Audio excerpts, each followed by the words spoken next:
what I found. Isn't that great? We have copies. I don't think I remember a hardback edition. Forgot there was ever a time they published poetry in hardback. Oh, I forgot there was ever a time they published poetry at all.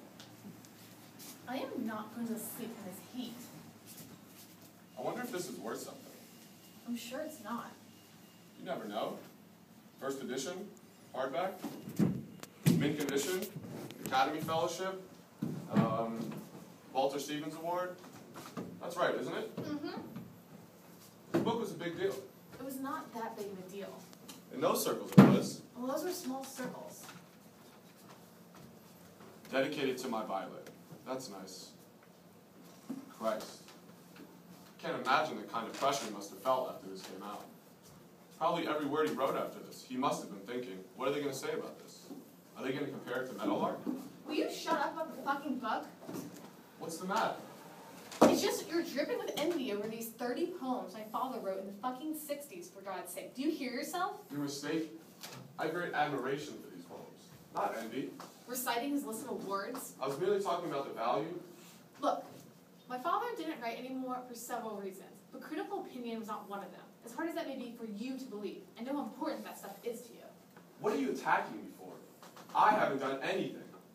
I'm sure that's you tell Sissy too, so she can comfort you and console you. No, Billy, you haven't done anything. Why are you bringing that up? It's just, they're all symptoms of your male menopause, whether it's you struggling with your creative question or wanting to screw a girl who still wears her retainer.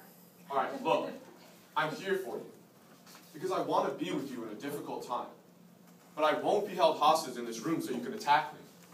Look, I'm sorry. I shouldn't have held you hostage. You should really go then. I'm not going anywhere. I flew from Oklahoma to be here with you, and now you're stuck with me. And her name is Cindy. I know her stupid name. At least do me the courtesy of recognizing when I'm demeaning you. Violet really has a way of putting you in attack mode. You know it? She has nothing to do with this. You better believe it. You feel such rage for her that you can't help dishing in my direction. Fine. I swear to God you psycho. I swear to God, you psychoanalyze me and I'll skin you. You may not agree with my methods, but you know I'm right. Your methods. Thank you, Doctor, but I don't need any help from my mother to feel rage. You want to argue? Is that what you need to do?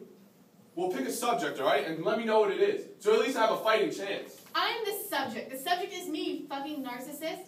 I'm in pain and I need help. I've copped being a narcissist.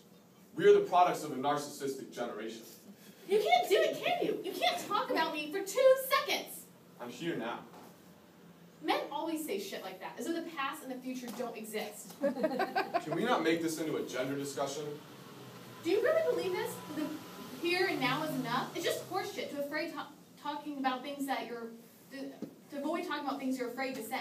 I'm not necessarily keen on saying something that would hurt you. Like what? Don't. What?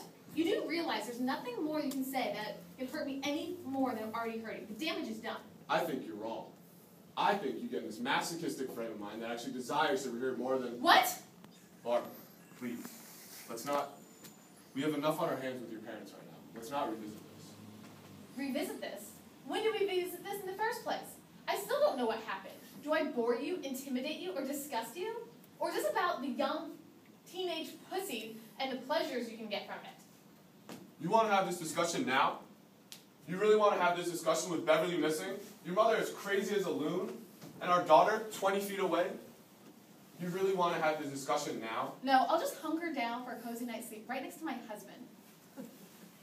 Well, this discussion deserves our patience and care. We'll both be in a much better frame of mind to talk about it tomorrow once your father's come home. My father's dead, Bill. Thank you.